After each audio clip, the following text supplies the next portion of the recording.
How did I balance marriage, fatherhood, and a demanding career? Well, I stopped wasting time. That helped a lot. I stopped drinking. I stopped going to bars.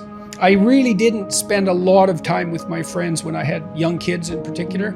I had friends and I saw them, with some degree of regularity, but where I cut corners was more with social life outside my family. So I spent a lot of time with my wife, and I spent a lot of time with my kids, and I spent a lot of time on my career. And so you have to make choices. And I think those were reasonable choices. I'm not displeased with them. Don't abandon your friendships, but you can certainly look at where you're wasting time and just stop doing things that you know to be a waste of time. So, and I did. And so I had enough room for my marriage, and I had enough room for my kids, and I had enough room for my career, and sort of a multi-dimensional career. And it was always a challenge to me too, to see how efficient I could get. And you could also, and I've really recommended this for relatively higher income, dual income couples who are trying to pursue dual careers, kids, and marriage. You can outsource, hire a cleaning lady if you can afford it. Buy restaurant food if you can afford it, etc. You can outsource, you can have someone do your laundry, then you can concentrate on your marriage and your kids.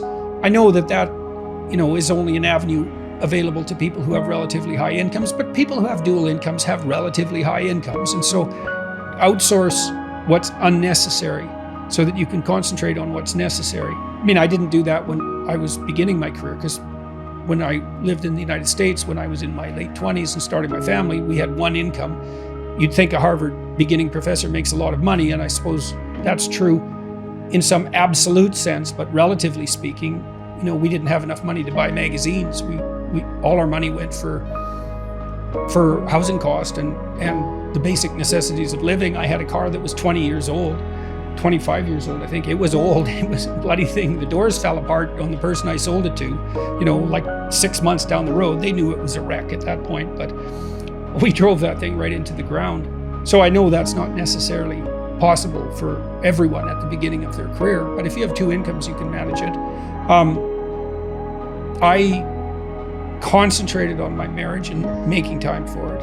I concentrated on spending time with my kids consciously, and I concentrated on developing my career. Those were the three elements of my life. And I had some time left over for creative pursuits and for friends, but most of it was a matter of getting rid of time wastes of any sort, and I just pushed that out of my life, day after day until I wasn't wasting any time.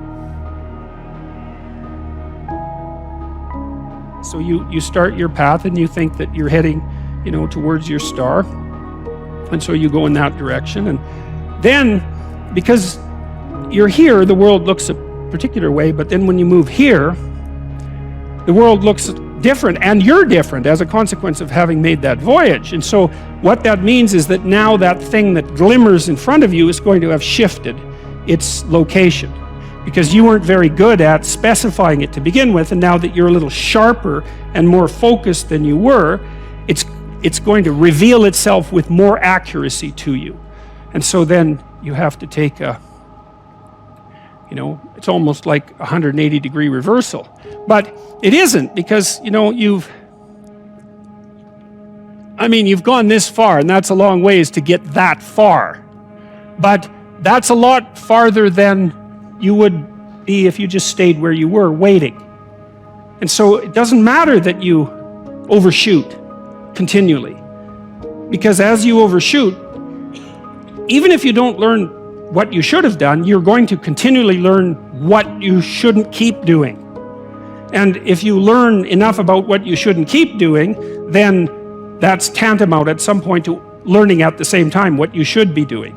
So it's okay. So it's like this. Now, what's cool about it, though, I think, is that as you progress, the degree of overshooting starts to decline, right?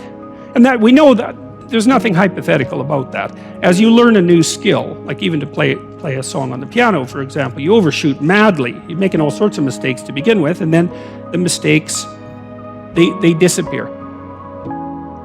The best thing you can do is teach people to write, because there's no difference between that and thinking. And one of the things that just blows me away about universities is that no one ever tells students why they should write something. It's like, well, you have to do this assignment. Well, why are you writing? Well, you need the grade. It's like, no, you need to learn to think.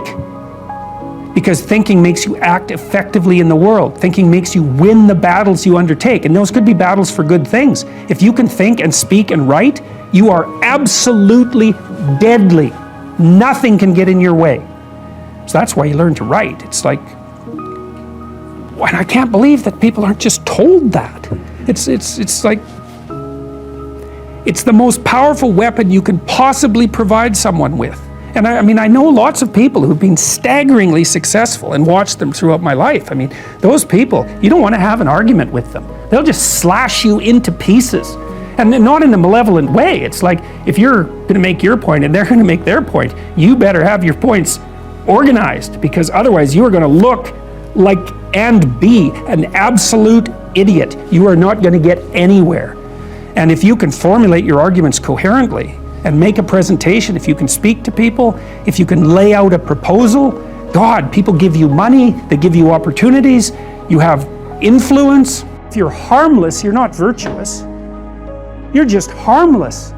You're like a rabbit. A rabbit isn't virtuous. It just can't do anything except get eaten. It's not virtuous.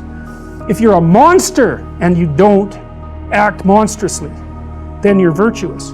But you also have to be a monster. Well, you see this all the time. Harry Potter's like that too. It's like he's flawed, he's hurt, he's got evil in him. He can talk to snakes, man. He breaks rules all the time. All the time. He's not obedient at all. But, you know, he has a good reason for breaking the rules. And if he couldn't break the rules, him and his little clique of rule-breaking, you know, troublemakers, if they didn't break the rules, they wouldn't attain the highest goal. So it's very peculiar, but it's a very, very common mythological notion. You know, the hero has to be a monster, but a controlled monster. Batman is like that, you know. I mean, it's everywhere. It's the story you always hear. You know, I've asked my undergraduates frequently how much time they waste per day, and general estimates are like 6 to 8 hours of time they regard themselves as wasting. Like, that's a whole career right there, right? So if you just stop wasting time, you can do a tremendous amount, especially if you also try to maximize efficiency.